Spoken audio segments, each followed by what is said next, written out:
I'm screwed. I'm never gonna get anywhere. And so I figured out that I've got to be good at something that doesn't require a large amount of capital to start.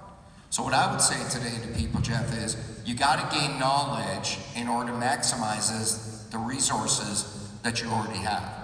Everybody here has something. The person sitting next to you may have more, but it doesn't matter. It's not what you have. So you've got to gain the knowledge in order how to leverage what it is you have and make more of it. And you've got to understand the financial world. Money and finance is the language of business. If you can't speak money, someone's going to take advantage of you in life. Guarantee you. If you don't know basic accounting or basic finance, you're speaking a language that the connected world and the world of knowledge speaks every day. So this leads to another question is, all right, do I have to go to Harvard? Do I have to go to Yale? Do I need a formal education to get ahead and to do this, like what you're talking about? So if someone's paying your way to go to Harvard and Yale or Stanford, absolutely, go for it. I'm pretty sure my kids were thrilled when I was paying $100,000 a year for USC, and they had a great time. But funny stat, who here watches Shark Tank? Yeah. Thank you. So there's 6 sharks. Only one shark, the least wealthy one, has an MBA. Only half, Kevin. He's the mean bald one. Half the sharks never went farther than high school. The other ones that did go to university, so Mark and I as an example, so I run a pretty big business, I'm a relatively sophisticated business guy. Mark's degree, I think, is in drama. And if you watch the show, he's pretty dramatic, so he's probably putting that to use. But my degree is in classical English literature. So you know why my degree is in classical English literature? I went to university to study business. I was in it for 6 months, and I was like, oh, this is so boring. So I drop out. Sitting at home one day, my dad happens to be home. He says, what you do home? I said, university, not for me. I'm gonna go out and get a job. I'm gonna go out in the real world. I know everything I need to know. So my dad wasn't a huggy-feely kind of guy, so he comes right up to me, like this, says, I love you. You go back to school, or I kill you, bury Bobby in backyard. and I believed him. So I go back to school, and I'm like, I can't take business, and one of my friends is taking classical English literature. And I'm like, but you know English. She's like, I know, it's great. They give you a book on Monday, it's 700 pages, you read it, you show up on Friday, and you talk about it. I'm like, what? Sign me up. So that's how I have a degree in classical English literature. Now, I love to read, which helps, but you don't need a formal education. There's in this country, we have a big problem between education and knowledge. The divide between the rich and the poor is not based on education. It's based on knowledge. You need knowledge in life. You don't need education. If someone's giving it to you and you can get it, absolutely go for it. And I guarantee if you make some money, you'll send your kids there because you'll fall back into that trap. But to get ahead, you need very specific knowledge. The worse your circumstances, the narrower your knowledge needs to be. That's great. Now, a lot of people want to know, when we talk, how important is mentors? And did you have any mentors during your process of getting where you are today? And do you still have mentors? This is another great reason why it's a great time to get ahead or start a business, because you have the ability to follow people online and get that level of motivation. So one of the great things is I am a sponge for knowledge. And I'm not a sponge for knowledge from people that are better educated than me or that are smarter than me. I'm a sponge for knowledge from anybody. There's a great saying, you know, one of the things I help to support is Christian gospel mission in Seattle. And the guy who runs that program said something to me, the most fascinating thing in the world. I have never met something more fascinating than another human being. Everybody has a story. Every human being adds value. And I've always looked at it, I can learn from anybody. What I love is people that are great at something. So if you're a janitor, I don't care. But if you're the best janitor in the world and you're deeply passionate about that, you know what? I want to learn. What makes you tick? How do you do it? How does it work? Where do you show up? And I think mentorship is something that you get from the people around you, but it starts with you. You have to be open for knowledge. You know, it goes to a comment yesterday, Jeff. I had the incredible pleasure of meeting Oprah a number of years ago. Listen to me name drop. But, you know, I met Oprah, and of course I said, give me some advice. And she gave me two pieces of advice. And the first one was, she said, leaders are readers. So the minute you stop learning, you stop growing. And life is very competitive. So if you're not growing, you're actually moving backwards. You know, the funny thing is, there is no such thing in life as status quo. You know what status quo is? That's people going backwards that aren't smart enough to realize they're going backwards. That's status quo. In life, you're growing or you're dying. It's just the natural cause of things. And I think in order to continue to grow, you've got to want to learn. Right, and for you guys out there, when you hear reading, a lot of people get really, you know, I'm not a good reader. A lot of things like me, I was dyslexic. I used audiobooks. That was one of the best ways for me to kind of get that knowledge. Now, a lot of people in here have these great ideas, right? They would love to be on Shark Tank. What are the things that you look at when someone comes to you and pitches a Shark Tank? What are the three or what qualities that do they need to show you for you to invest with them? So, yeah, interesting stat. When we started doing Shark Tank, we couldn't get people to come on the show. They used to send teams of people across America to business shows and trade shows and say, please come on Shark Tank. And people are like, I'm not going to that stupid show. Last season, we had 220,000 people apply for the show. Wow, that's awesome. Out of 220,000, we would bring about 200 to LA. So that's that side, the audience. By the way, the show is absolutely real. When the doors open, it's on. There's no script. The average pitch is over an hour. No matter how long or short, it gets edited into 7 minutes that you see on TV. And we know nothing about the people. Nothing. We don't even know their name. They come out and we're like, what's your name? Like, literally, it's like that. Sometimes people get nervous, they're gone. So it's very real that way. So here's an interesting thing. So you know, there's 6 sharks or 5 sharks on air. We're cold, we're hungry, because they don't feed us. We're kind of miserable, right? Because it's cold and I'm hungry. And we're all running other businesses. We're really not thinking about the next person coming out. You know what we're thinking about? What's going on in my other business? Who's paying for dinner tonight? Will we ever get Kevin to pay for dinner?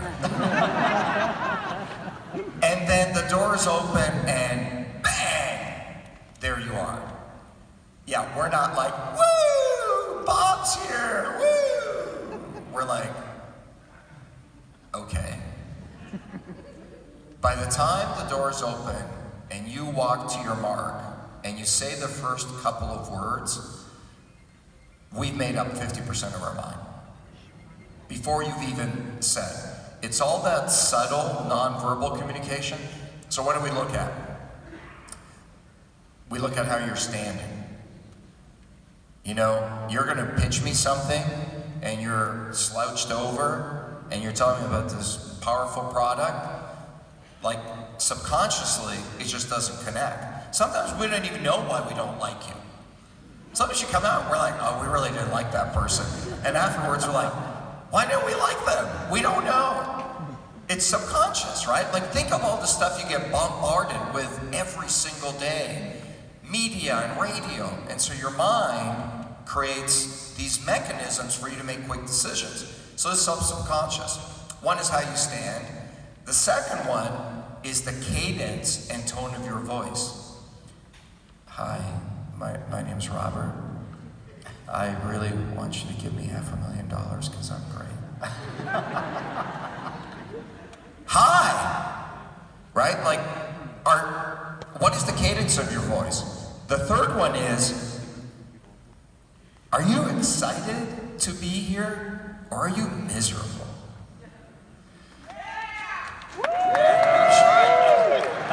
She's not miserable. Like, I know it sounds funny, but when we have people come out, they're like, I'm so excited to be here. Guess what we become? We become excited. When somebody yawns, what do? When you smile, what does somebody else do? When you're miserable, guess what you're telling the world? You're telling the world, I'm miserable. Don't do business with me. I'm an awful human being. And all of you have a relative or somebody you work with. Does anybody work in an office where someone's walking by your cubicle and you're like, oh my God, it's Betty. Yeah, because you don't want to talk to her. Because you know every word is going to be, not my fault. It's this, it's that, it's excuses. You can't fake excitement. Nobody in this room is good enough to con me that you're happy. So you can't fake that. I want you to be happy. The other one is really, are you selling yourself? Before I buy into your business or I buy into your product, do you know what I have to buy first? I have to buy you. You are a product. You are a product. How you present yourself in person, how you dress, and don't mistake how you dress in terms of fancy, expensive clothes, how you dress, how you present yourself, how you shake my hand, all of those things are a product. Take care of your product, just like you would any product you're going to market. So all of that happens before you've even said 5 words. And if you ever watch the show, sometimes people come out and they don't know their numbers, and we're like, oh, don't worry about it. We have an entire accounting group. We'll do it for you. Sometimes people come out, they don't know their numbers, we're like, you're an idiot. How did you get here? How could you not know your numbers? You know what the difference is? What happened in the first 5 minutes? That was great. I love that. Thank you so much for sharing that. Yes, I agree. So now the other thing I'm going to continue with that about Shark Tank is now a lot of people fail. And one of the biggest things I see is everybody says, oh, I can't do options. I tried it once and they always give up. What is your thought process about failure? How do you look at failure? Because you're such an optimistic guy. And since I've known you, I mean, this guy is always happy. And my question to you, and I don't know if other people, were you happy when you didn't have money? Were you this happy when you didn't have money? Because I always say, well, he has a lot of money, that's why he's happy. Yeah, I'm a pretty happy guy. Yeah, it helps that it's what I'm like. I mean, I'm pretty happy 95% of the time. And if you ever meet me and you ask me how I'm doing, I'm going to tell you I'm wonderful. But in the 5% of the time I'm not happy and I'm having a crappy day and my dog bit me and it's raining and I got a flat tire and a customer canceled and all this other stuff, and you call me up and you say, how you doing? You know what I'm going to say? I'm wonderful. Because if the only thing I can do in life is be the source of joy for somebody else, I'm already getting ahead. Nobody, and here's the thing I've learned. You know, nobody cares about your problems. I used to think they did. And some of us are lucky enough to have two things in life, or sometimes one thing, and those things care. They're called mom and dad. But beyond that, you know who cares about your problems?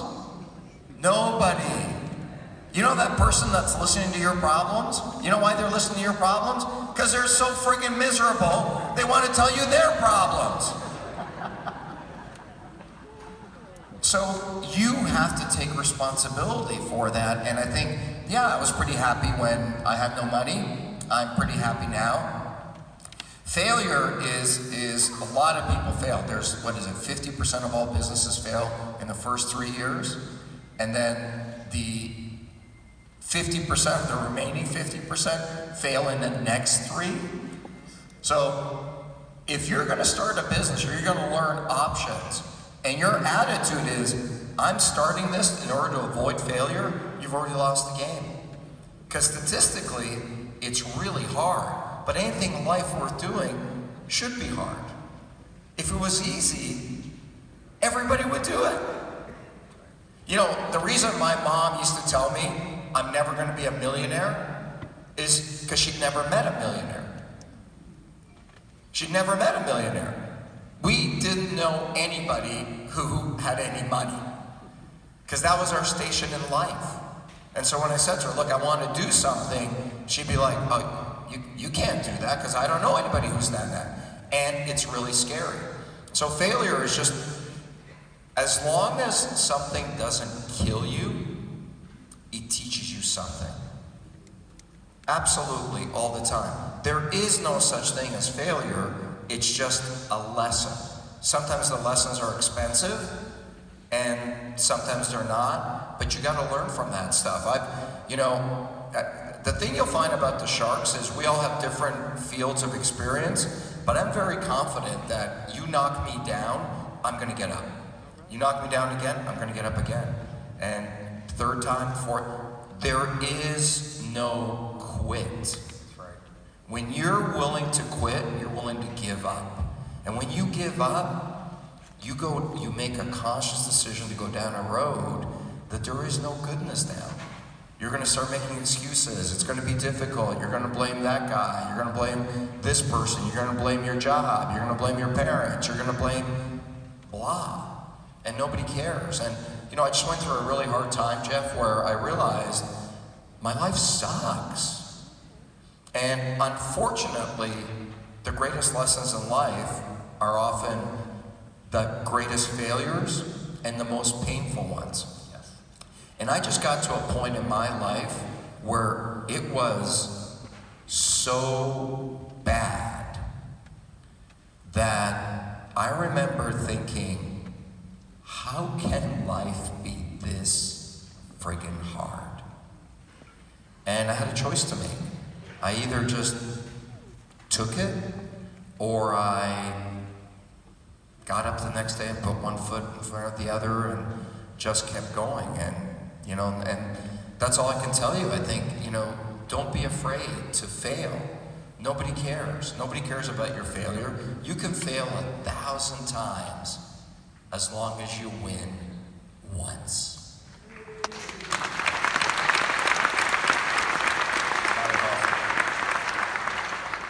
So, which show did you like more? Dancing with the Stars or Shark Tank? Does anybody watch Dancing with the Stars? Yeah, so I absolutely love Dancing with the Stars more because I got to meet my wife on it, and going back to your earlier comment, I am definitely not the nicest and best looking one on that show. Let's make that clear. Wife likes that. It was a great show.